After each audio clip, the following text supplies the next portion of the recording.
Aku bergegas membawa kabar warisan 7 miliar untuk menyelamatkan suamiku. Namun aku malah tak sengaja mendengar ia merencanakan untuk menceraikanku, mencuri semua uang, dan menyebut putriku sendiri sebagai beban. Sebelum kita mulai lebih lanjut, yuk, tekan tombol suka, serta tombol subscribe agar tidak ketinggalan kisah menarik lainnya. Dan jangan lupa absen asal kota Bapak Ibu di kolom komentar. Semoga rezeki kita semua dilancarkan, kesehatan kita diberkahi, dan keluarga kita selalu harmonis dalam lindungannya. Amin. Pagi di pinggiran Jakarta selalu dimulai dengan suara bising yang tak kenal ampun. Aku bisa mendengar deru motor-motor tua yang berebut jalur di jalan sempit di depan rumah peta kontrakan kami. Semuanya tergesa mengejar jam masuk kerja di pabrik-pabrik kawasan industri. Udara yang kusebut segar hanyalah campuran debu jalanan, asap knalpot, dan aroma masakan dari dapur tetangga yang bersaing mengeluarkan bau tumisan. Jendela kecil di dapurku, yang berjeruji besi berkarat, hanya mampu menangkap sedikit saja cahaya pagi, membiarkan ruangan terasa remang dan dingin, seolah enggan menyambut hari yang baru. Aku Ratna, berusia 45 tahun, dan sudah hampir 20 tahun aku menjalani rutinitas yang sama. Bangun sebelum subuh, menyiapkan air hangat untuk suamiku, Pak Herman, dan menyiapkan sarapan seadanya. Bukan aku tak pernah bermimpi punya rumah sendiri, rumah yang lantainya tak lagi retak dan cat dindingnya tak lagi mengelupas. Tapi aku belajar bahwa harapan terlalu tinggi hanya akan menyakitkan.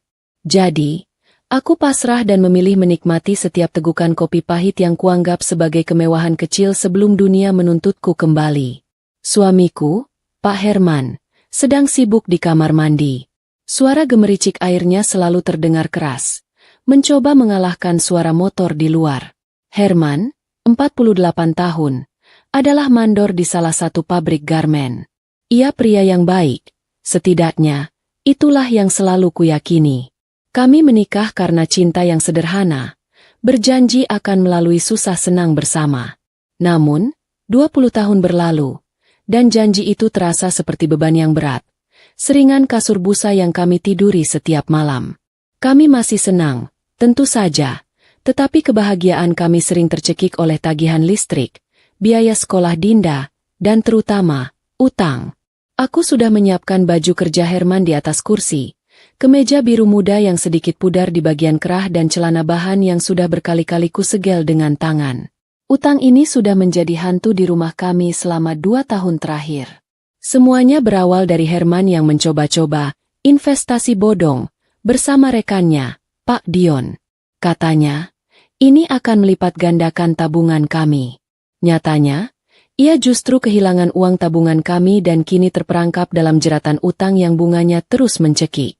Keluar dari kamar mandi, Herman berjalan ke dapur dengan handuk melilit pinggang. Ia tampak tegap, namun ada bayangan lelah di balik matanya yang hitam. Wajahnya selalu terlihat tegang setiap pagi, seolah ia sedang menghitung seberapa banyak hutang yang harus ia tutupi hari itu. Ratna, kopi sudah siap? Tanyanya, suaranya sedikit serak. Sudah, Mas. Di meja. Jawabku sambil membalikan tempe goreng di wajan. Ia duduk di kursi, menyesap kopi dengan cepat.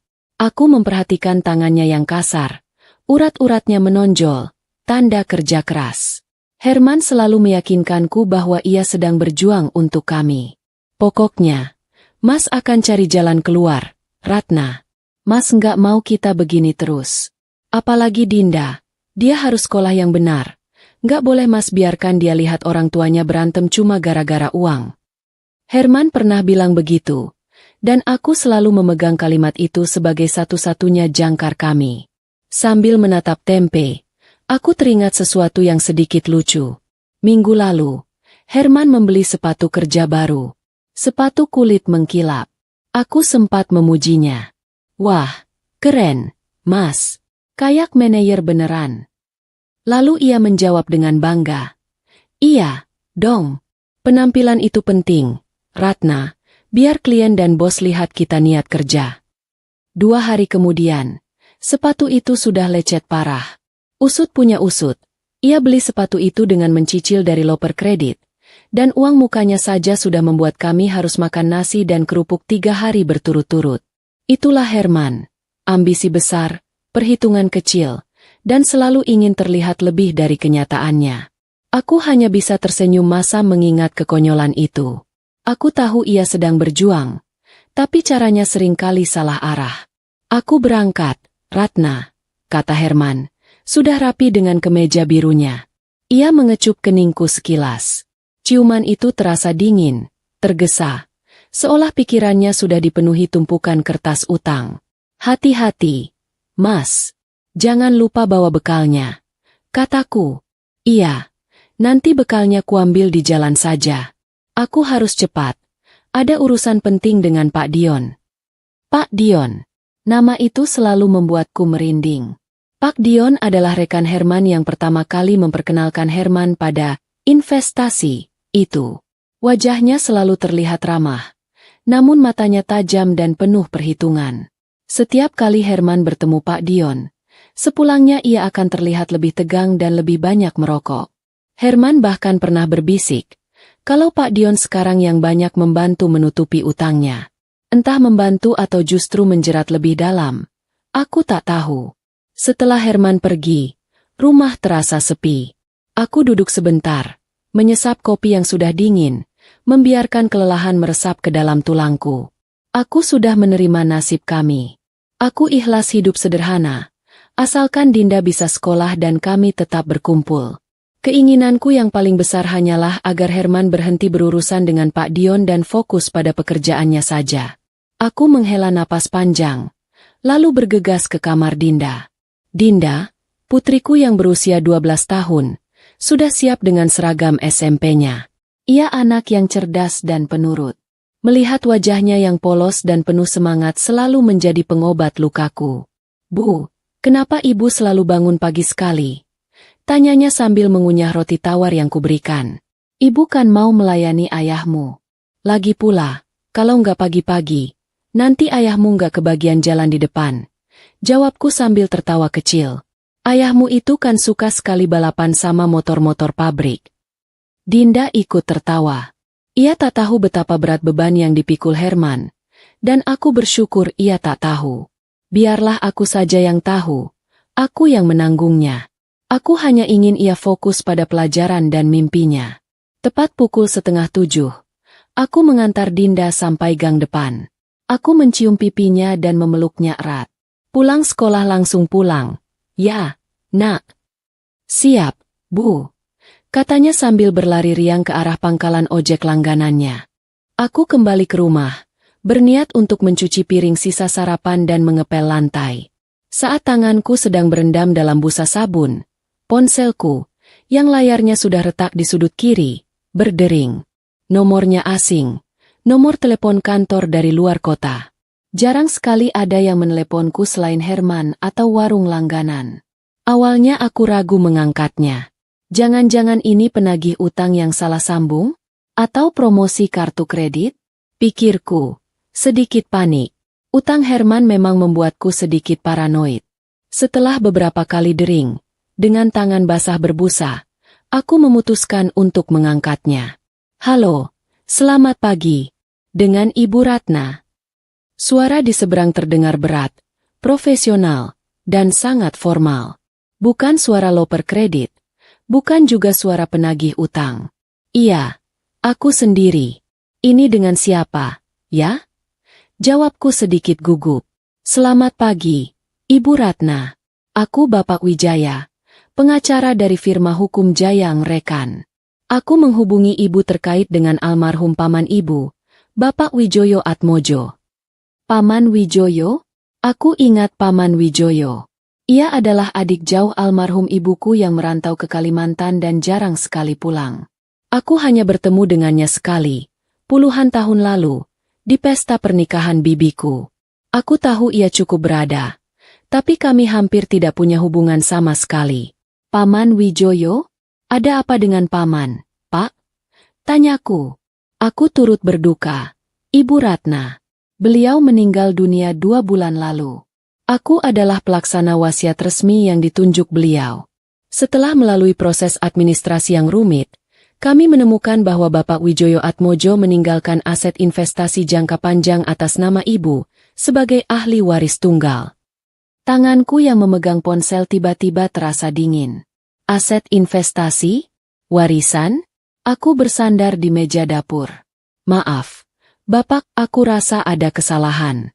Paman Wijoyo dan aku tidak dekat. Lagi pula, seingatku, aku bukan siapa-siapa baginya. Bapak Wijaya terdengar menghela napas sabar. Tidak ada kesalahan, Ibu Ratna. Beliau mencantumkan nama ibu dalam polis investasi terproteksi ini, dengan alasan bahwa ibu adalah satu-satunya kerabat terdekat yang tersisa dari garis keturunan ibunda ibu. Singkatnya, dana ini kini telah jatuh tempo. Setelah dipotong pajak dan biaya administrasi, jumlah bersih yang akan masuk rekening ibu adalah 7 miliar rupiah. 7 miliar rupiah. Kalimat itu seolah suara petir yang menyambar di dapurku yang remang. Aku tidak salah dengar. 7 miliar. 7 digit angka nol yang tak pernah berani kuucapkan. Apalagi kupikirkan, selama hidupku. Aku menjatuhkan sabun cuci piring yang kupegang. Bunyi jatuhnya ke lantai keramik terdengar pelan. Namun di telingaku seperti bunyi benda yang pecah berkeping-keping. Bapak tidak sedang bercanda, kan? Suaraku tercekat. Tentu saja tidak, Ibu Ratna. Ini sangat serius dan kami perlu segera bertemu untuk penandatanganan dokumen pencairan. Uang ini sudah diambang pencairan dan menunggu di bank. Kami sudah mencari ibu selama beberapa minggu ini karena alamat ibu sering berpindah. Syukurlah akhirnya kami bisa menghubungi ibu. Aku terdengar memohon agar aku tenang. Aku menarik napas dalam-dalam. Lututku tiba-tiba lemas. Aku terduduk di lantai dapur, bersandar di dinding semen yang lembab. 7 miliar. Uang itu bisa melunasi semua utang Herman, bahkan sisa utangnya yang tak terhitung itu. Uang itu bisa membebaskan Herman dari tekanan Pak Dion. Kami bisa pindah dari rumah peta ini, membelikan Dinda kamar sendiri, mengirimnya sekolah terbaik. Herman tidak perlu lagi bangun pagi-pagi, memacu motor tuanya, dan mengeluhkan nasib. Air mata mulai menggenang di mataku. Ini bukan tangis sedih. Ini tangis kelegaan yang luar biasa. Tuhan, Engkau sungguh adil. Di tengah keputusasaan kami, Engkau memberikan mukjizat. Setelah mengatur janji temu mendadak dengan Bapak Wijaya untuk sore nanti, aku menutup telepon. Aku masih terduduk di lantai, memeluk lututku yang dingin. 7 miliar. Aku mengucapkan angka itu berulang kali dalam hati. Angka yang akan mengubah nasib kami 180 derajat. Aku tidak bisa menunggu sampai sore. Aku tidak bisa menunggu Herman pulang malam ini. Aku harus memberitahunya sekarang. Aku harus melihat wajahnya yang terkejut. Melihat air matanya saat menyadari bahwa beban berat di pundaknya selama ini akhirnya terangkat. Aku ingin memeluknya. Membagi kebahagiaan ini detik ini juga. Dengan sisa tenaga, aku berdiri. Aku membasuh wajahku di wastafel. Wajahku terlihat pucat, tapi mataku bersinar-sinar penuh harapan. Aku cepat-cepat berganti pakaian. Aku memilih gamis terbaikku yang biasa kupakai untuk ke pengajian dan menyemprotkan sedikit parfum yang hampir habis. Aku harus terlihat baik-baik saat memberikan kabar besar ini pada suamiku. Tujuan pertamaku adalah sekolah Dinda. Aku ingin Dinda ikut melihat momen bahagia ini. Aku segera memesan ojek daring.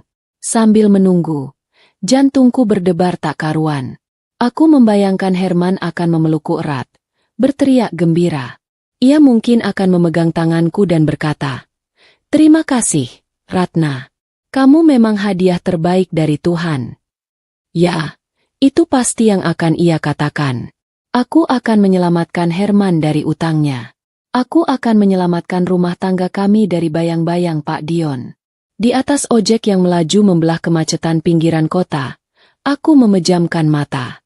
Matahari di atas sana terasa bersinar lebih hangat. Suara bising knalpot yang tadinya mengganggu kini terdengar seperti lagu kemenangan.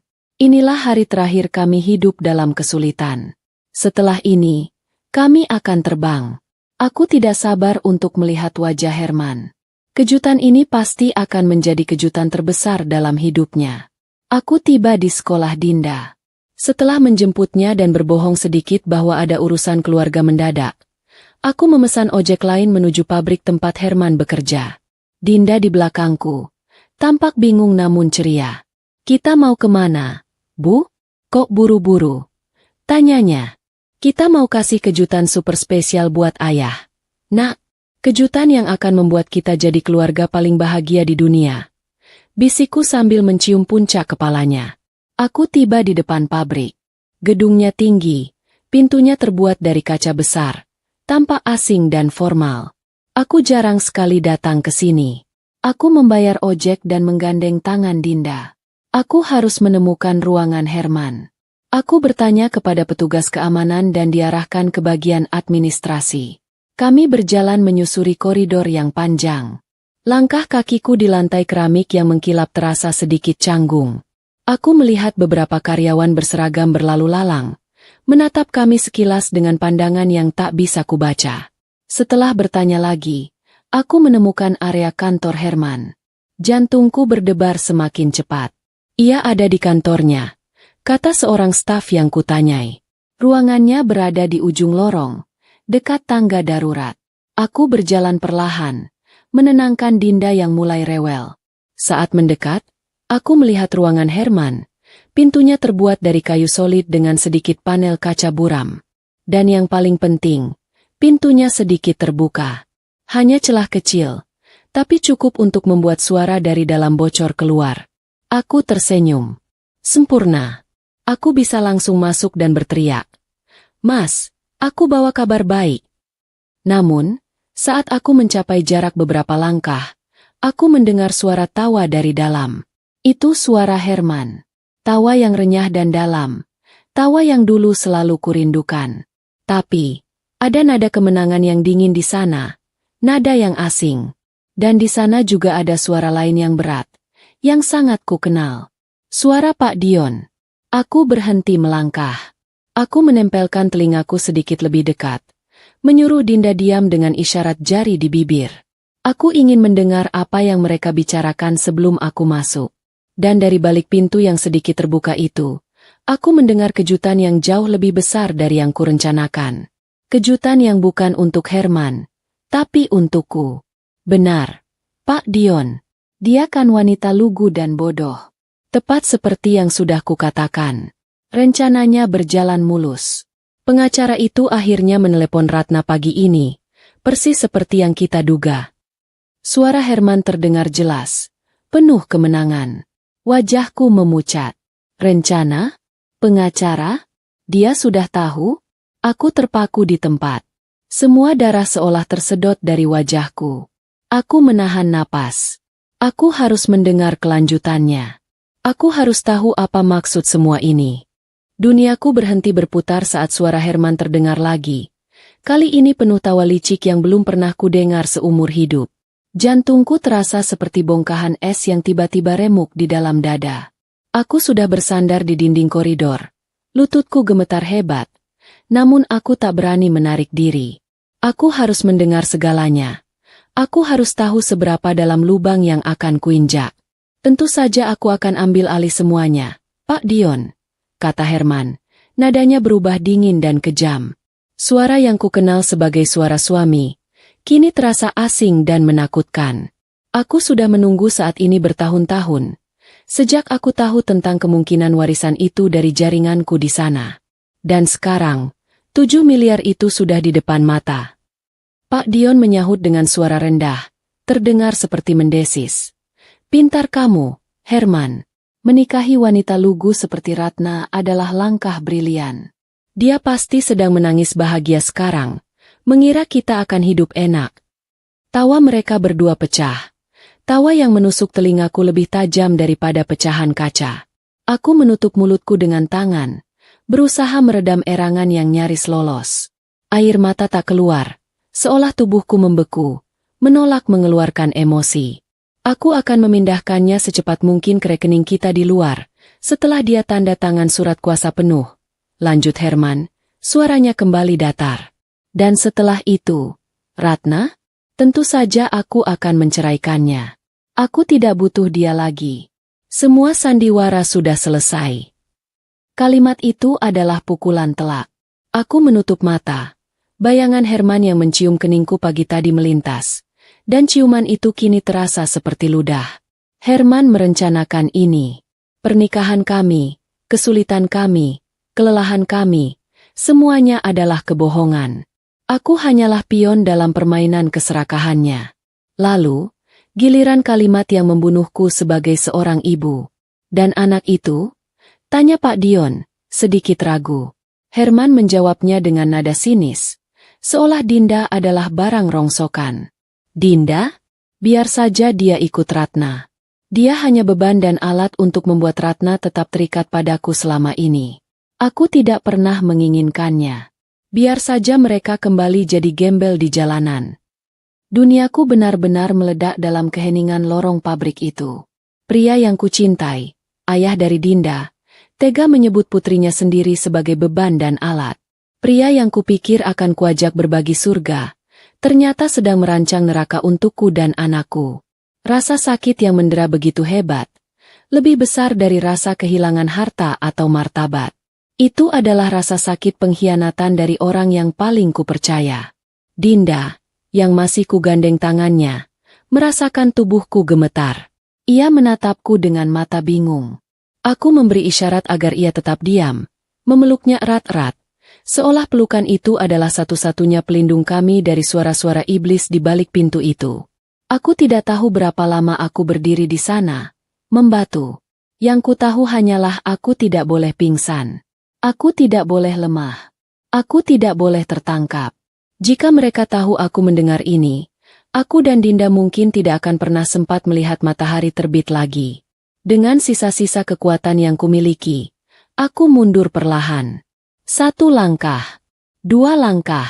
Aku berjalan tanpa suara, menggiring Dinda menjauh dari ruangan terkutuk itu. Aku tidak berlari. Aku berjalan dengan martabat yang masih tersisa, meskipun di dalam, aku sudah remuk tak berbentuk. Kami tiba di lobi pabrik. Petugas keamanan menyambut kami dengan senyum sapaan. Namun aku yakin wajahku pasti pucat pasi. Aku segera memesan ojek daring untuk pulang. Sepanjang perjalanan pulang, aku tidak menangis. Aku hanya menatap kosong ke jalanan pinggiran kota yang kulewati. Dinda di belakangku, tanpa ketakutan. Ibu kenapa? Kenapa kita nggak ketemu ayah? Tanyanya dengan suara kecil. Aku memeluknya erat, menciumi puncak kepalanya, dan berbisik. Ibu tidak apa-apa, sayang. Ibu hanya kaget. Kaget. Kata itu terlalu sederhana untuk menggambarkan kehancuran yang kualami. Di dalam hati, sesuatu yang dingin, keras, dan tajam mulai terbentuk. Itu bukan lagi kesedihan atau ketakutan, melainkan amarah murni yang membakar. Herman mengira aku wanita lugu yang mudah ditipu? Dia salah besar. Dia telah meremehkan kekuatan seorang ibu yang anaknya diancam. Dia mengira ia sudah memenangkan permainan ini. Dia tidak tahu, perang ini baru saja dimulai. Setibanya di rumah petak, aku membuka pintu. Udara pengap di dalam terasa mencekik. Aku menurunkan Dinda. Dinda, kamu main di kamar dulu, ya? Jangan keluar. Ibu mau masak. Dinda mengangguk patuh, merasa ada aura yang berbeda dari ibunya. Aku berjalan ke dapur. Aku menatap pecahan sabun cuci piring yang tadi kujatuhkan. 7 miliar. Uang yang seharusnya membawa kami pada kebahagiaan, kini menjadi pemicu rencana pengkhianatan yang paling menjijikan. Aku menyandarkan diri di meja dapur. Aku menarik napas dalam-dalam. Aku harus memikirkan langkah selanjutnya. Herman akan pulang. Aku harus terlihat normal. Aku harus bersikap seperti istri paling bodoh dan paling bahagia di dunia. Aku harus menjadi artis. Hal pertama yang kulakukan adalah membatalkan janji dengan Bapak Wijaya. Aku mengiriminya pesan singkat, mengatakan ada urusan mendadak dan akan menghubunginya segera. Aku tidak boleh bergerak terburu-buru. Aku harus memastikan Herman menelan umpan itu bulat-bulat, tanpa curiga sedikitpun. Malam itu, aku menyiapkan makanan kesukaan Herman, ayam kecap pedas. Aroma masakan itu seharusnya membuatku merasa nyaman, tapi malam ini aroma itu membuatku mual. Setiap irisan bawang, setiap bumbu yang kumasukkan, terasa seperti bagian dari sebuah ritual sunyi. Aku sedang menyiapkan sandiwara terbaikku. Aku akan memberinya kejutan. Kejutan yang jauh lebih menyakitkan daripada pengkhianatan yang ia berikan padaku. Aku menatap foto pernikahan kami yang sedikit kusam di dinding. Di foto itu, Herman tersenyum tulus, memelukku erat. Aku ingat hari itu. Aku merasa menjadi wanita paling beruntung. Sekarang, aku tahu aku adalah wanita paling bodoh. Tapi kebodohan itu sudah berakhir. Ketika Herman tiba, suara motornya menggerus keheningan malam. Jantungku berdebar tak karuan. Bukan karena cinta, melainkan karena adrenalin dan persiapan perang. Aku tidak boleh gagal. Demi Dinda, tekadku. Pintu terbuka. Assalamualaikum.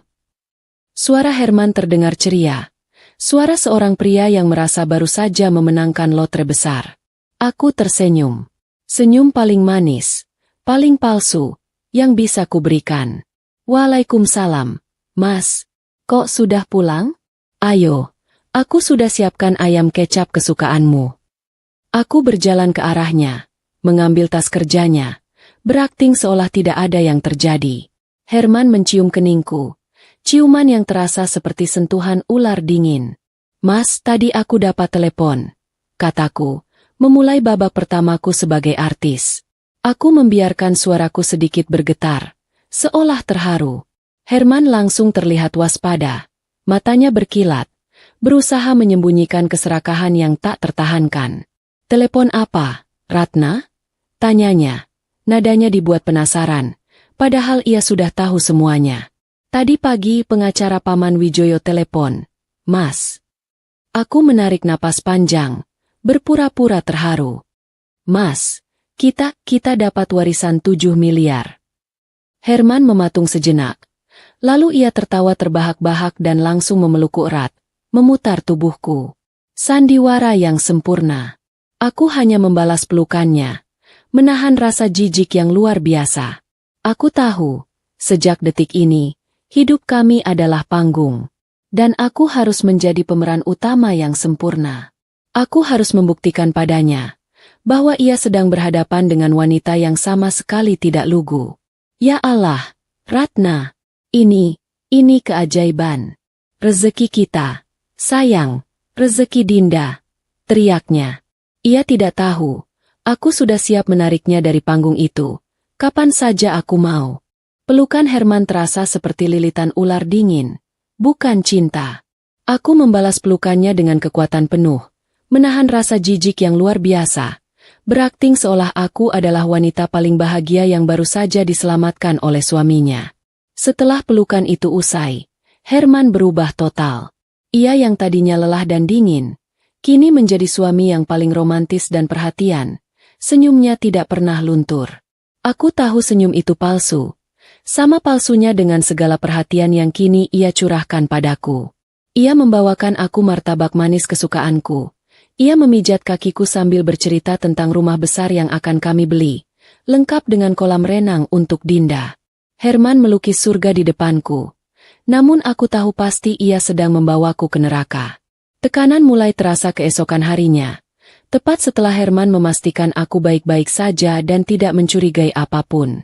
Sayang, uang sebesar ini tidak bisa diurus sendirian olehmu, katanya dengan nada lembut. Namun matanya memancarkan ketidaksabaran yang nyata. Ia menekankan bahwa banyak orang jahat di luar sana yang siap menipu, dan hanya dirinyalah yang bisa kupercaya untuk mengelola dana sebesar itu. Aku hanya mengangguk patuh, memainkan peran istri lugu yang tidak tahu apa-apa selain urusan dapur. Aku memang takut, Mas. Aku tidak mengerti soal bank atau investasi. Jawabku dengan suara lirih yang dibuat-buat. Aku tahu Herman bangga dengan kepolosanku ini. Kebodohanku adalah senjata terbaiknya. Herman segera meminta semua dokumen terkait warisan dan mendesakku untuk segera bertemu notaris untuk menandatangani surat kuasa penuh. Aku menggunakan Bapak Wijaya sebagai tameng. Bapak Wijaya bilang dokumennya masih banyak yang harus diurus. Mas, ada pajak waris dan urusan hukum lain yang rumit. Aku disuruh sabar dulu, Mas. Herman mendengus. Kilatan kesal yang sangat cepat tak luput dari pengawasanku. Pengacara itu lambat sekali. Aku harus bertemu dengannya dan mendesaknya. katanya. Namun ia segera menutupi kemarahannya dengan senyuman paksa. Tepat saat Herman pergi keesokan paginya, aku bergegas bergerak. Aku menghubungi Bapak Wijaya, memintanya bertemu di tempat yang sangat rahasia dan netral. Aku tidak ingin ada mata-mata Herman atau Pak Dion yang mengawasi. Kami bertemu di sebuah warung bakso pinggir kota, tempat yang ramai dan tidak mencolok. Bapak Wijaya, pria parubaya yang rapi dan tampak sangat terkejut dengan permintaanku, duduk di hadapanku. Aku tidak membuang waktu. Aku menceritakan semua yang kudengar di balik pintu. Tawa Herman, rencana menceraikanku, menyebut Dinda beban, dan rencana memindahkan uang ke luar negeri. Aku bicara dengan tenang, datar, tanpa air mata, seolah aku sedang menceritakan kisah orang lain. Anda yakin, Ibu Ratna? Ini tuduhan yang sangat serius terhadap suami Anda. Bapak Wijaya terdiam, wajahnya muram. Ia mungkin mengira aku istri yang cemburu buta, bukan korban dari konspirasi yang mengerikan. Aku hanya mengangguk. Aku mendengarnya sendiri, Pak. Aku mendengar setiap kata. Cinta kami adalah kebohongan. Uang 7 miliar itu adalah umpan yang dia tunggu sejak lama. Aku menatapnya lurus. Aku tidak butuh belas kasihan, Pak. Aku butuh keadilan. Aku ingin Anda membantu aku membalasnya. Bapak Wijaya terdiam lama. Ia menyeruput kuah baksonya sejenak, lalu menatapku. Baik, Ibu Ratna. Aku percaya pada firasat Anda. Apalagi Anda menyebut nama Pak Dion. Aku kenal Pak Dion. Rekam jejaknya di dunia bisnis sangat kotor. Jadi, apa rencana Anda? Aku menjelaskan rencanaku, yang sudah kususun matang di malam-malam tanpa tidur.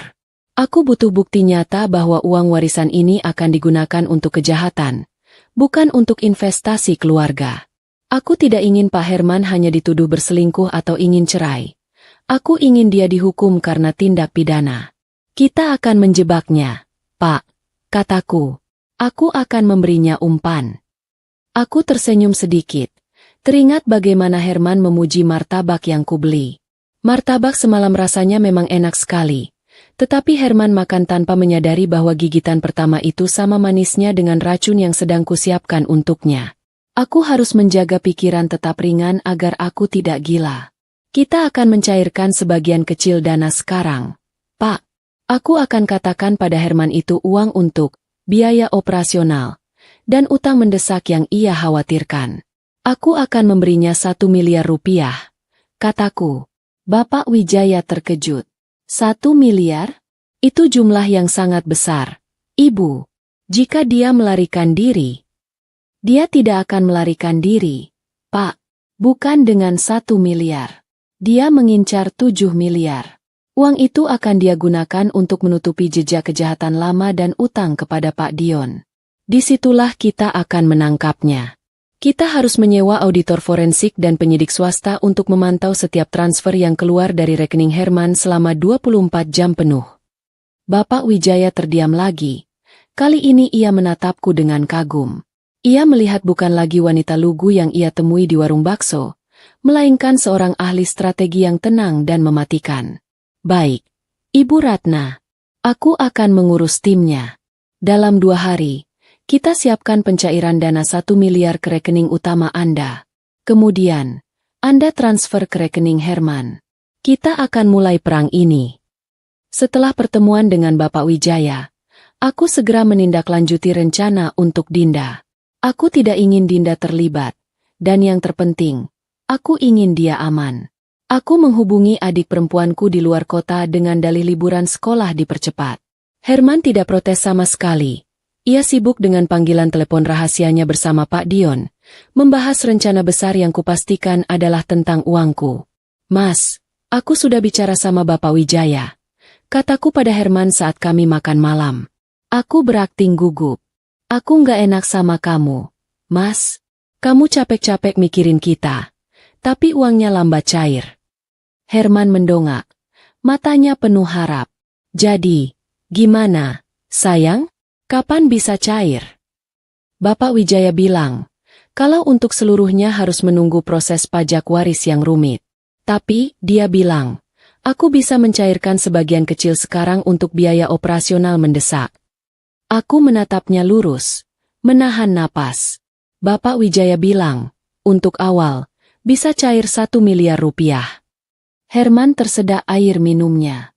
Ekspresi terkejutnya kali ini nyata, namun bukan karena kebahagiaan, melainkan karena keserakahan yang tidak terkontrol. Ia tidak bisa menyembunyikan kegembiraannya. Wajahnya berseri-seri.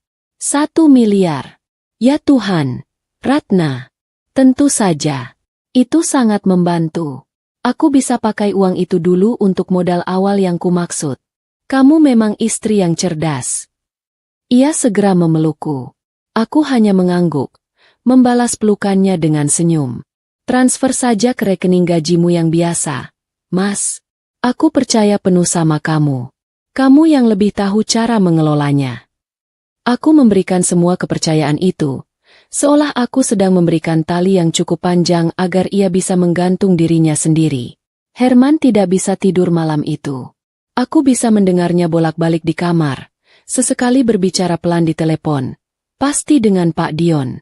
Aku tahu, ia sedang merayakan kemenangan awal. Ia tidak tahu, ia baru saja menelan umpan paling mematikan dalam hidupnya. Esok hari, sandiwara akan mencapai puncaknya. Keesokan harinya, aku pergi ke bank dengan ditemani seorang asisten dari kantor Bapak Wijaya. Pria itu menyamar sebagai sepupuku yang kebetulan sedang ada urusan di kota. Aku duduk di depan teller. Jantungku berdebar pelan, namun kepalaku terasa jernih. Hari ini aku akan melepaskan 1 miliar rupiah. Uang yang seharusnya menjadi bekal masa tua kami, ke dalam perangkap yang kubuat sendiri. Aku memastikan proses transfer berjalan sesuai instruksi Bapak Wijaya. Dibuat seolah-olah transfer pribadi biasa dari rekening warisanku ke rekening gaji Herman. Di depan teller, aku berakting sebagai wanita desa yang kebingungan mengurus uang banyak. Aku harus meyakinkan semua orang, termasuk diriku sendiri, bahwa aku memang lugu dan polos. Tepat saat notifikasi transfer berhasil masuk ke ponselku, ponsel Herman pasti sudah bergetar. Aku tahu persis kegembiraan seperti apa yang dirasakannya. 1 miliar rupiah adalah awal dari kejatuhannya. Aku pulang ke rumah, dan tak lama kemudian Herman muncul. Ia pulang lebih awal dari biasanya. Wajahnya berseri-seri, seolah ia baru saja mendapatkan energi dari 7 sumber mata air. Ia memelukku, menciumku, dan memanggilku, istri cerdas, berulang kali. Terima kasih, sayang. Kamu memang paling pengertian, katanya. Ia menceritakan rencananya dengan antusias. Ia akan segera melunasi utang mendesak pada Pak Dion, dan sisanya akan dia gunakan untuk mempercepat proses investasi awal yang ia sebut-sebut. Aku hanya mengangguk, mencatat setiap kata dan ekspresi yang ia tunjukkan. Aku tahu kemana uang itu akan pergi. Dan aku tahu itu bukan untuk investasi kami.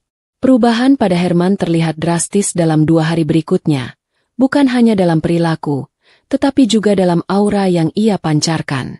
Ia mulai berjalan dengan dada membusung, sering berbicara dengan nada tinggi di telepon, dan sesekali mengeluarkan kata-kata, proyek, dan keuntungan besar, yang selalu ia bisikan pada Pak Dion. Ia benar-benar sudah merasa menjadi orang kaya baru. Puncaknya adalah saat ia pulang membawa setelan jas baru yang sangat necis dan mahal. Jas itu terbuat dari bahan yang halus, terlihat jauh lebih mewah dari kemeja pabriknya yang lusuh. Herman berdiri di depan cermin, mematut dirinya dengan bangga. Gimana, Ratna? Keren, kan? Mas harus terlihat profesional saat bertemu klien besar besok. Ini bagian dari investasi, katanya dengan senyum lebar. Aku hanya menahan tawa dalam hati. Seorang mandor pabrik dengan setelan jas mahal, berdiri di rumah petak yang lantainya retak. Ia terlihat seperti badut yang percaya dirinya adalah raja. Aku tidak tahu mengapa ia membeli jas, padahal ia akan segera memakai seragam tahanan. Sementara Herman sibuk dengan fantasi kemewahannya, timku bekerja dalam diam.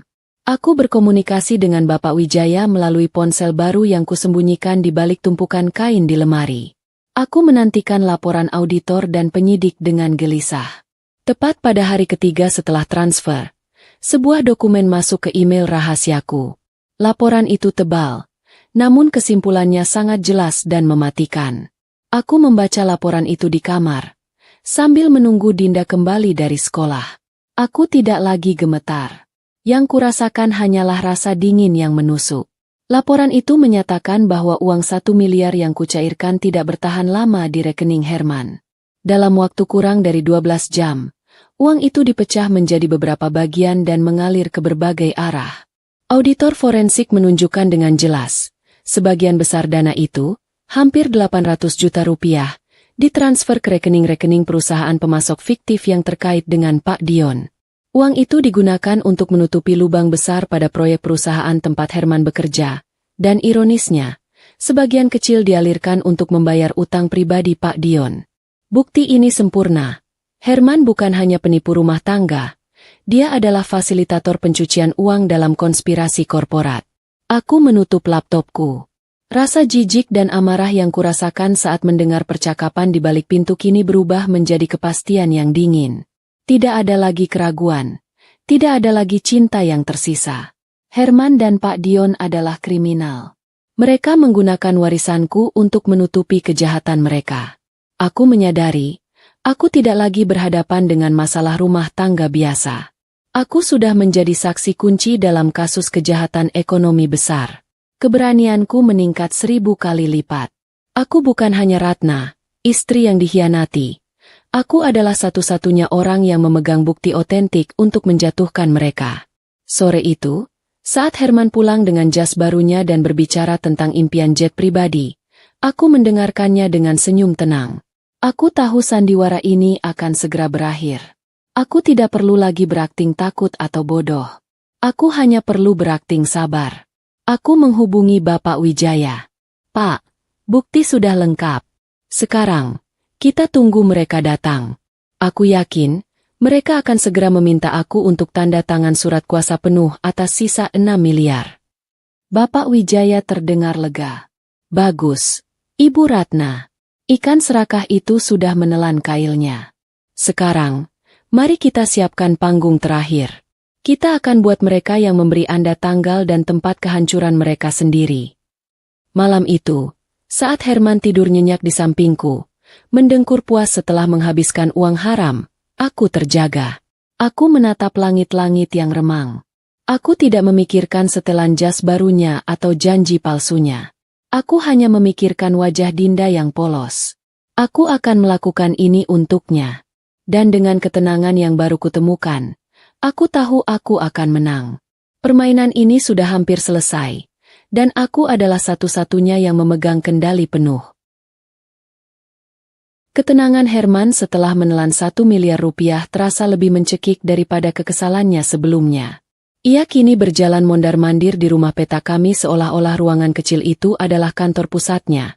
Sibuk memegang ponsel, berbicara dengan nada sombong yang mengganggu. Uang itu tidak hanya menutupi utangnya, tetapi juga memberi nutrisi pada keserakahan yang tersembunyi di dalam dirinya. Aku tahu waktu kami tidak banyak. Sebab kesabaran Herman dan Pak Dion pasti sudah menipis. Mereka sudah mendapatkan bukti bahwa aku mudah dikendalikan. Dan kini mereka hanya menginginkan sisa 6 miliar rupiah. Dugaan aku benar. Pada malam hari, Herman mendekatiku saat aku sedang melipat pakaian. Wajahnya tampak lebih tegang dari biasanya. Ratna, aku tidak bisa menunda ini lebih lama, katanya. Suaranya kini terdengar seperti perintah, bukan lagi rayuan. Ia mengeluh bahwa Bapak Wijaya terlalu bertele-tele dan sengaja memperlambat proses pencairan sisa dana. Aku memainkan peran istri yang takut dan bingung.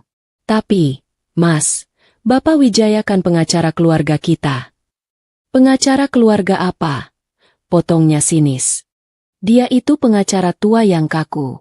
Aku sudah punya rencana yang jauh lebih baik untuk uang kita. Aku sudah bicara dengan Pak Dion. Dia punya peluang investasi yang fantastis. Kita bisa melipat gandakan uang itu dalam 6 bulan saja. Aku menatapnya lurus. Ia berani-beraninya menggunakan kata, kita, setelah aku mendengar semua pengkhianatannya. Aku hanya mengangguk, membiarkannya merasa bahwa ia sudah berhasil memenangkan perdebatan itu. Kemudian Herman menyampaikan undangan yang sudah kutunggu-tunggu. Besok lusa, Kamu harus ikut aku bertemu Pak Dion. Dia bilang, kamu hanya perlu tanda tangan surat kuasa penuh. Sisanya biar aku dan dia yang mengurus. Ini demi masa depan Dinda, Ratna. Kita akan resmi jadi orang kaya. Mendengar Herman menyebut Dinda sebagai pembenaran atas kejahatannya membuat dadaku panas. Aku tahu persis. Tanda tangan itu adalah izin baginya untuk membuang kami berdua. Aku tersenyum tipis. Baik, Mas. Aku ikut. Tapi sebelum itu, aku mau mengantar Dinda ke rumah tante sebentar. Sekolahnya kan sedang libur. Biar dia senang-senang di sana, kataku. Herman tidak peduli. Ia hanya mengangguk tanpa melihatku. Sibuk mengirim pesan kepada Pak Dion. Ia bahkan tidak bertanya Dinda akan naik apa. Seolah ia berpikir Dinda akan dijemput dengan helikopter dari uang warisan itu. Pagi berikutnya, aku mengantar Dinda. Memeluknya erat-erat.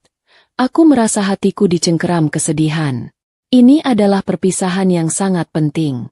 Aku harus memastikan Dinda aman di luar kota sebelum aku melangkah ke medan perang. Dinda harus janji, harus jadi anak baik di sana ya. Nak, ini untuk waktu yang sebentar, kok. Kataku, mencium keningnya lama. Iya, Bu. Tapi kenapa ibu nggak ikut liburan juga? Tanyanya polos. Ibu ada urusan penting yang harus diselesaikan. Sayang, urusan yang akan membuat kita bisa hidup tenang selamanya. Mataku berkaca-kaca, namun bukan karena sedih, melainkan karena janji yang kuucapkan dalam hati kepada putriku. Aku berjanji, aku akan kembali sebagai pemenang. Setelah Dinda pergi, rumah petak itu terasa sangat sepi. Sangat dingin. Aku menggunakan waktu itu sepenuhnya untuk persiapan final. Aku menghubungi Bapak Wijaya dan tim audit. Mereka sudah mengundangku. Pak, besok lusa, di kafe mewah. Laporanku pada Bapak Wijaya terdengar tenang. Bagus, Ibu Ratna. Kami sudah siaga penuh. Semua bukti transfer, laporan forensik, dan bahkan rekaman suara yang Anda dengar, semuanya sudah kami siapkan. Auditor akan berada di lokasi yang sama, siap membongkar rekening mereka, kata Bapak Wijaya. Suaranya penuh percaya diri. Aku lalu menyiapkan pakaianku. Aku memilih gamis panjang berwarna gelap yang elegan, bukan untuk pamer, tetapi untuk memberikan kesan wibawa yang tenang. Aku tahu Herman ingin aku tampil sederhana, agar ia terlihat lebih menonjol dengan jas mahalnya. Tapi aku akan tampil dengan martabat yang tidak ia miliki. Yang paling penting, aku menyiapkan tasku. Di dalamnya, bukan aku simpan dokumen warisan atau kartu bank. Aku hanya memasukkan sebuah map tebal berisi semua salinan bukti kejahatan yang sudah dikumpulkan tim. Itulah satu-satunya surat kuasa yang kubawa. Malam menjelang pertemuan itu, aku berdiri di depan cermin. Aku menatap pantulanku. Aku melihat seorang wanita yang telah melalui pengkhianatan terburuk, namun berdiri tegak. Ketakutan itu sudah hilang, digantikan oleh ketenangan yang dingin. Besok, aku tidak akan menjadi Ibu Ratna yang lugu. Aku akan menjadi juri, jaksa, dan algojo bagi Herman dan Pak Dion. Aku akan datang ke pesta kehancuran mereka, bukan sebagai tamu yang diundang, melainkan sebagai tuan rumah yang memegang kendali penuh atas pementasan terakhir ini. Dan pementasan itu harus sempurna.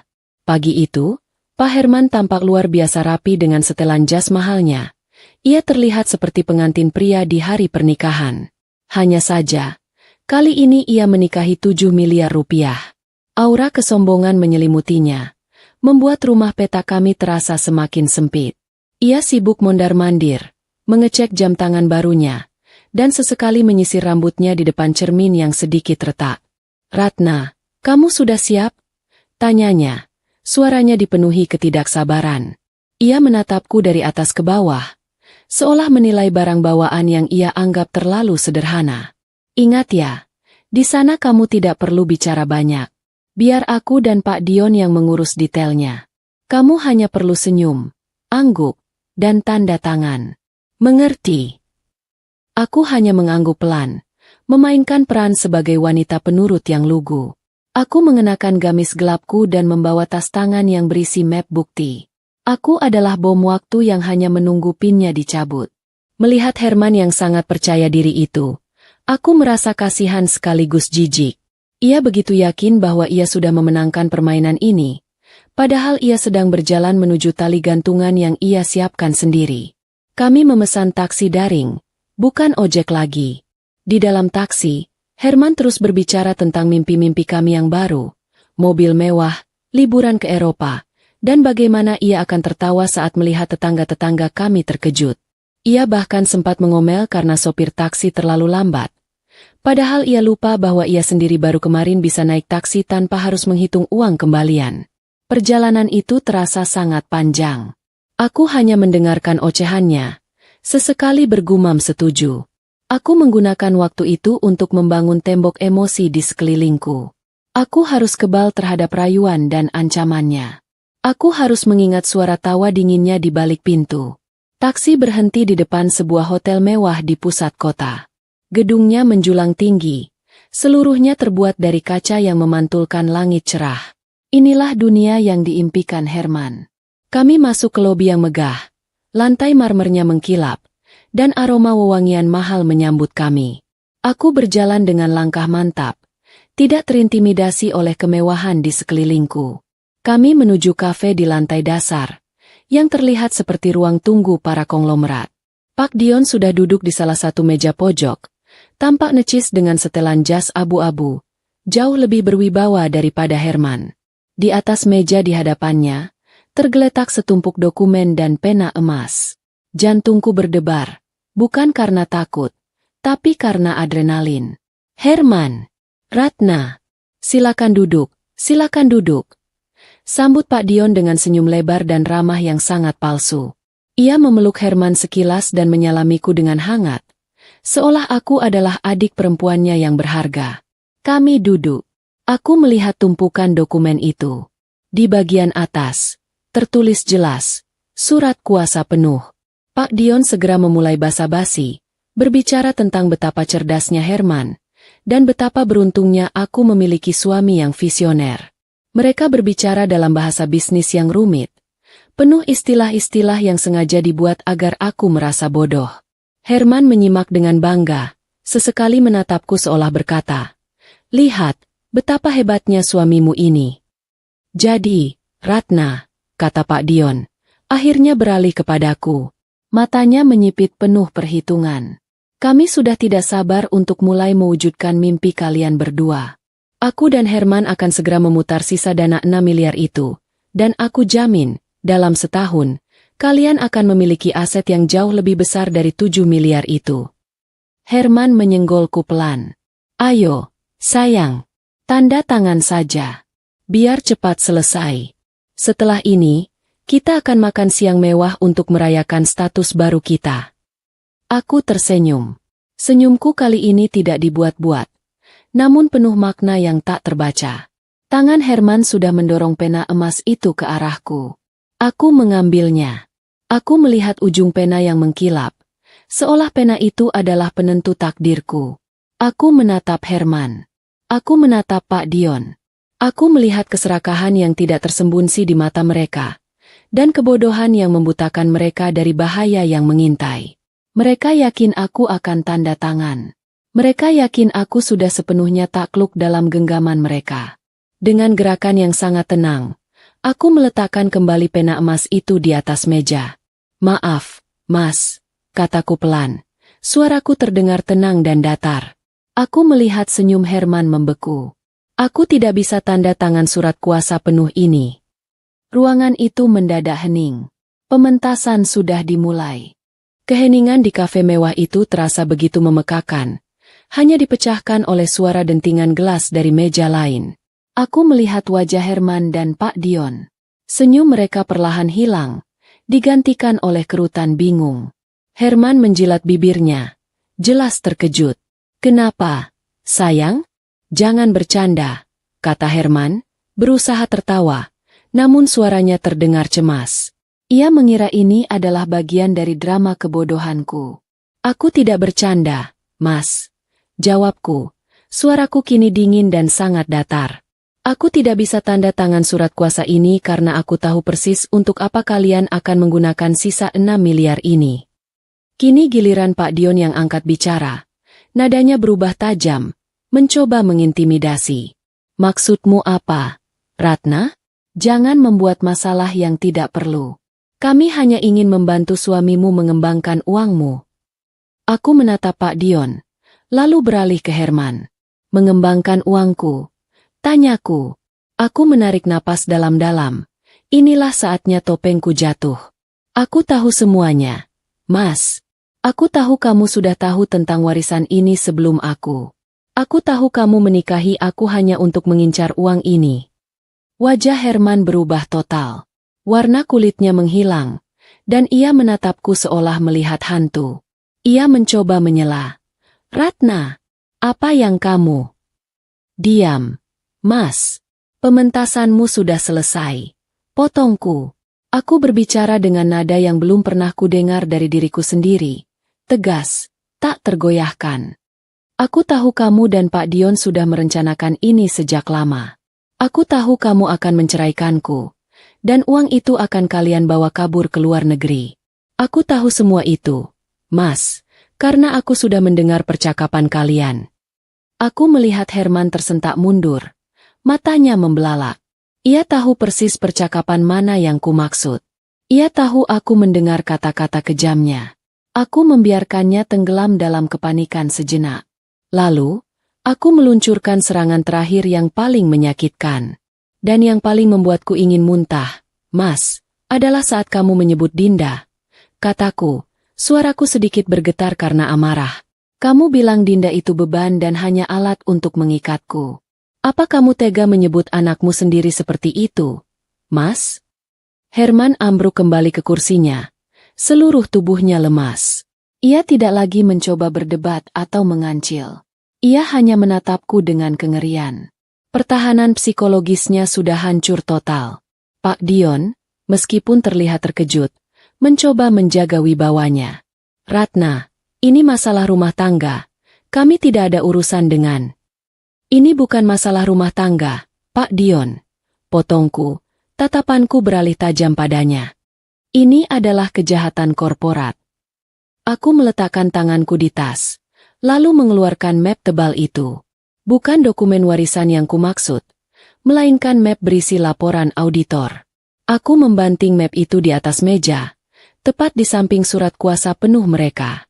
Suara map tebal itu membentur meja keras, memecah kesunyian kafe. Aku tahu kemana perginya 1 miliar rupiah yang kucairkan minggu lalu. Kataku, suaraku meninggi. Uang itu tidak diinvestasikan. Uang itu kalian gunakan untuk menutupi jejak penggelapan dana lama Herman dan untuk melunasi utang riba kepada Bapak Dion. Kami punya bukti transfernya. Kami punya laporan forensik yang menunjukkan aliran dana dari rekening Herman ke perusahaan fiktif Bapak Dion. Auditor kami sudah mengonfirmasi, Bapak Dion.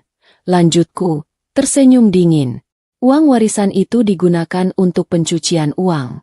Dan kebodohan kalian adalah memberikan aku bukti sempurna itu dengan meminta aku mentransfernya ke rekening Herman.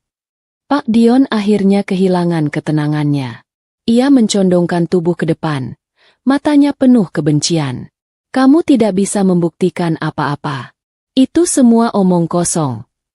Tepat pada saat itu, seorang pria rapi berjalan tenang menuju meja kami. Ia didampingi oleh pria lain yang membawa tas jinjing. Itu adalah Bapak Wijaya dan auditor forensik yang kurekrut. Aku tidak perlu membuktikan apa-apa, Pak Dion, kataku, memandang kedua pria itu dengan tenang. Biar mereka yang membuktikannya. Bapak Wijaya meletakkan tangannya di atas map bukti. Selamat siang, Bapak Dion, Bapak Herman. Aku Bapak Wijaya, pengacara Ibu Ratna, katanya dengan nada profesional yang tenang. Laporan forensik kami sudah lengkap. Kami punya semua bukti aliran dana, termasuk yang baru saja Anda berdua rencanakan untuk ditandatangani hari ini. Aku melihat Herman di depanku. Ia sudah tak berdaya. Ia menatapku dengan mata kosong, seolah jiwanya sudah meninggalkan raganya. Herman, yang tadinya angkuh dalam setelan jas mahalnya, kini terlihat menyedihkan. Ia baru menyadari, Ia tidak pernah berhadapan dengan istri yang lugu. Ia berhadapan dengan keadilan yang telah ia sewengi sendiri. Panggung sudah penuh, dan saatnya tirai diangkat. Aku menatap Bapak Wijaya. Waktunya, Pak. Aku menatap Bapak Wijaya, dan ia mengangguk tenang, seolah kami sedang menyetujui menu makan siang, bukan penangkapan dua orang kriminal.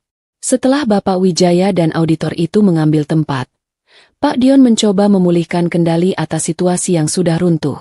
Ia berteriak, mengancam akan menuntut kami semua karena pencemaran nama baik dan mengganggu pertemuan bisnisnya.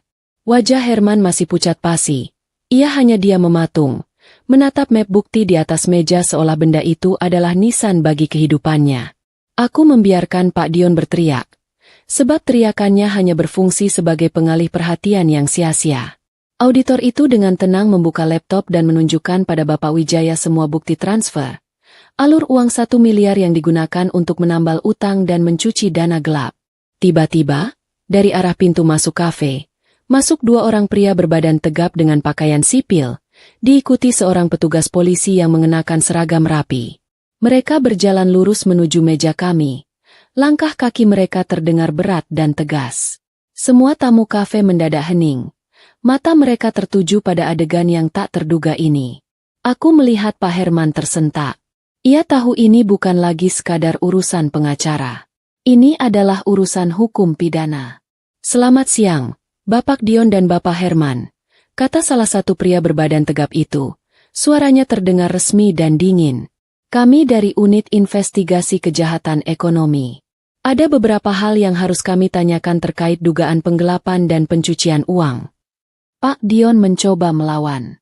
Ia berdiri, tangannya menunjuk ke arahku dan Bapak Wijaya. Kalian salah orang. Ini semua jebakan. Wanita ini yang menipu, teriaknya. Namun, petugas itu tidak memedulikannya. Petugas investigasi mengambil map bukti dari meja dan melihatnya sekilas. Sementara Pak Dion masih berteriak histeris, Herman mulai bergerak. Ia tidak melawan. Ia berjalan sempoyongan ke arahku. Matanya kini berkaca-kaca.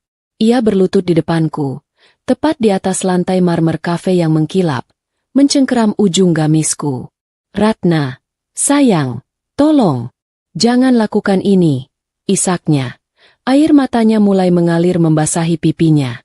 Ia berusaha meraih tanganku, tetapi aku menarik tanganku menjauh. Aku salah. Aku hilaf. Aku dijebak Dion. Aku janji akan berubah. Pikirkan Dinda. Apa kamu tega Dinda tidak punya ayah? Mendengar Herman menggunakan nama Dinda sebagai senjata terakhirnya, setelah ia menyebut putri kami, beban, membuat amarahku memuncak, namun aku berhasil menguasainya. Aku membungkuk sedikit, memastikan ia bisa mendengar bisikanku dengan jelas. Kamu berani menyebut Dinda sekarang? Desisku pelan. Saat kamu bilang Dinda itu hanya alat dan beban, apa kamu memikirkan perasaannya? Wajahnya yang basah air mata semakin hancur. Ia menggeleng panik, mencoba menyangkal. Bukan, Ratna. Aku tidak bermaksud. Dion yang meracuni pikiranku. Aku cinta kamu. Aku berdiri tegak, melepaskan gamisku dari cengkeramannya dengan sentakan keras. Aku tidak akan memaafkanmu, Herman.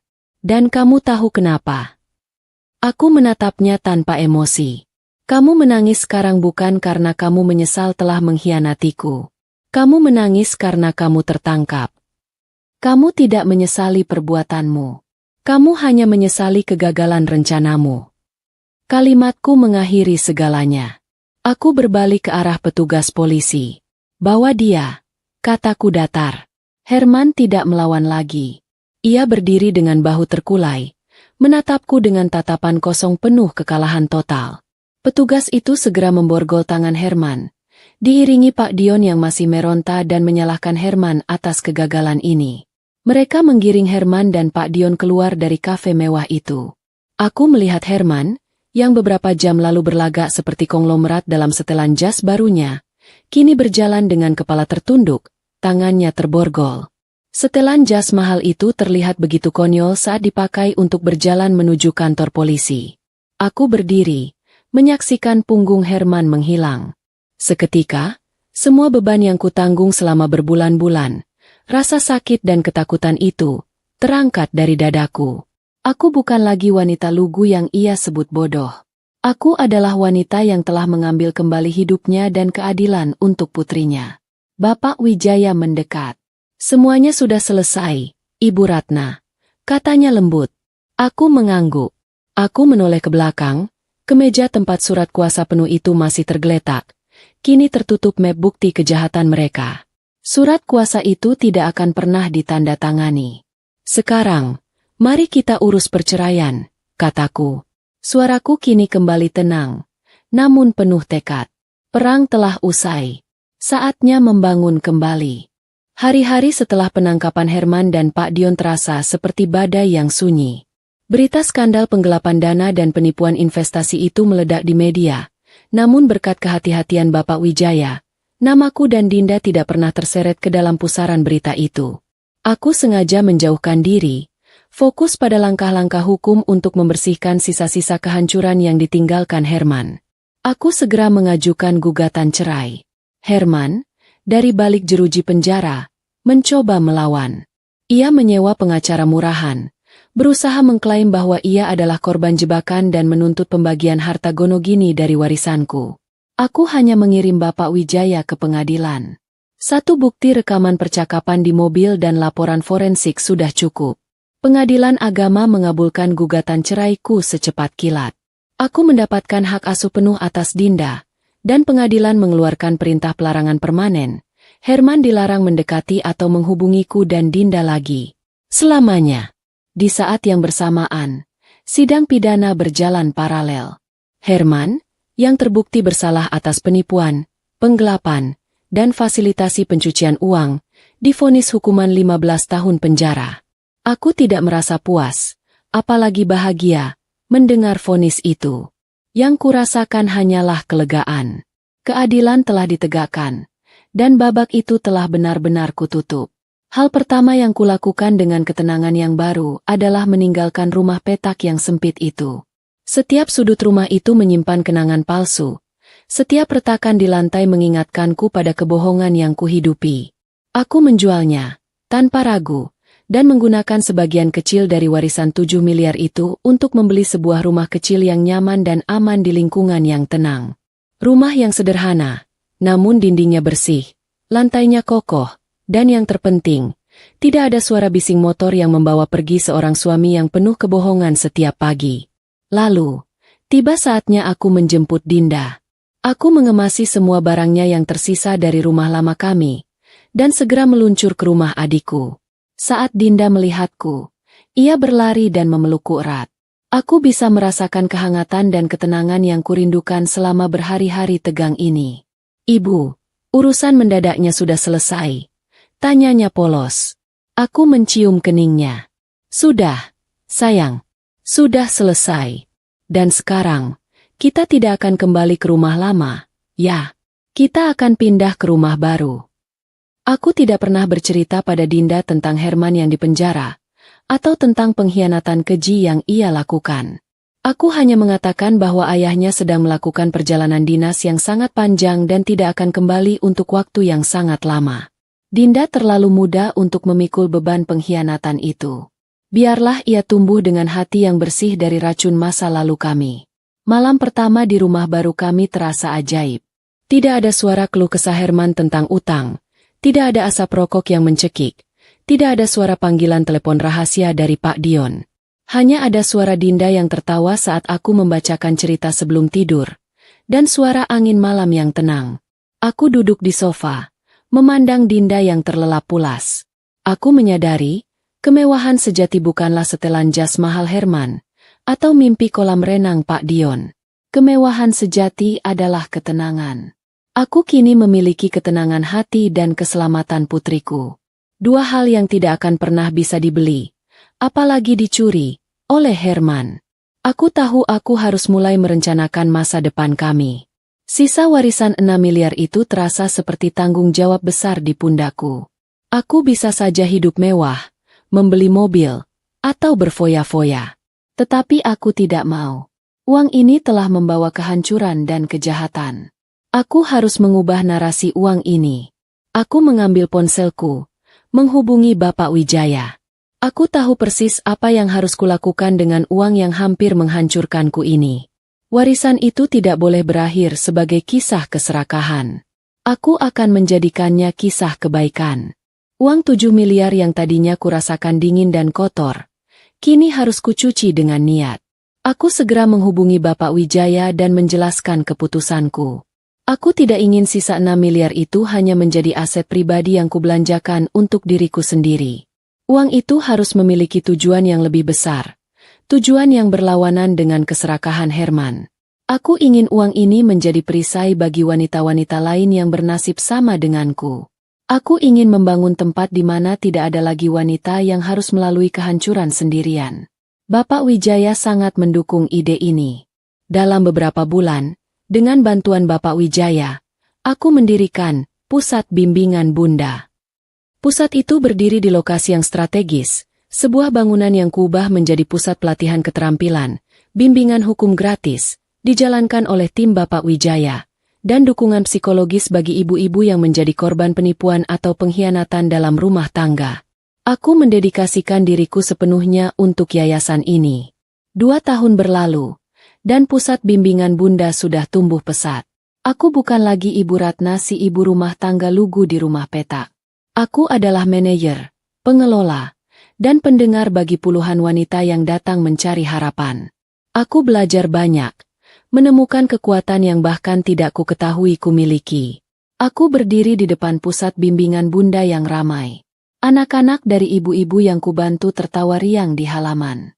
Aku melihat ibu-ibu yang tadinya datang dengan wajah penuh air mata, kini pulang dengan membawa hasil pelatihan menjahit atau membuat kue, siap mencari nafkah sendiri.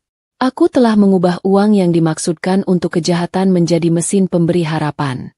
Bapak Wijaya sesekali datang, tersenyum bangga melihat perubahan ini. Ia juga yang secara tidak langsung membawakan kabar dariku tentang Herman. Herman, katanya, masih di penjara. Ia mencoba mengirim surat berulang kali, memohon maaf, mengaku bertobat, dan meminta sekali saja melihat foto Dinda. Aku tidak pernah membalas surat-surat itu. Aku tahu penyesalan Herman bukanlah karena ia telah menghancurkan hatiku, tetapi karena ia kehilangan warisan 7 miliar rupiah. Ia menyesal telah gagal, bukan menyesal telah berbuat jahat. Aku membayangkan setelan jas mahalnya itu kini pasti sudah usang, teronggok di sel penjaranya, simbol kesombongan yang tidak pernah ia capai. Aku memilih untuk menjaga Dinda sepenuhnya dari bayang-bayang Herman. Dinda tumbuh ceria dan pintar. Ia kini bangga melihatku bekerja dan membantu banyak orang. Ia tidak pernah bertanya tentang ayahnya lagi. Pada suatu sore, saat aku sedang mengawasi Dinda bermain di taman belakang, aku merasakan ketenangan yang sempurna. Aku menyadari, Herman telah kehilangan segalanya. Ia kehilangan kebebasan, ia kehilangan martabat, dan yang paling penting, ia kehilangan kesempatan untuk melihat Dinda tumbuh. Aku meraih tangan Dinda, memeluknya erat. Inilah balas dendamku yang sejati, yang sesungguhnya. Pembalasan terbaik bukanlah membuat Herman menderita di penjara, meskipun itu adalah keadilan yang layak ia terima. Pembalasan terbaikku adalah membangun kehidupan yang jauh lebih bahagia dan bermartabat dari apa yang pernah ia coba hancurkan. Aku mengambil uang yang ia anggap miliknya, dan mengubahnya menjadi kebaikan yang abadi. Aku mengubah cerita dari pengkhianatan menjadi warisan. Aku tersenyum, menatap langit. 7 miliar rupiah telah memberiku kebebasan, tetapi kebebasan itu kugunakan untuk memberi arti pada hidupku dan hidup wanita-wanita lain. Herman mungkin menghabiskan 15 tahun di penjara meratapi uang yang hilang, sementara aku menghabiskan 15 tahun membangun surga kecil di dunia ini. Dan itu adalah kemenangan yang tak ternilai harganya.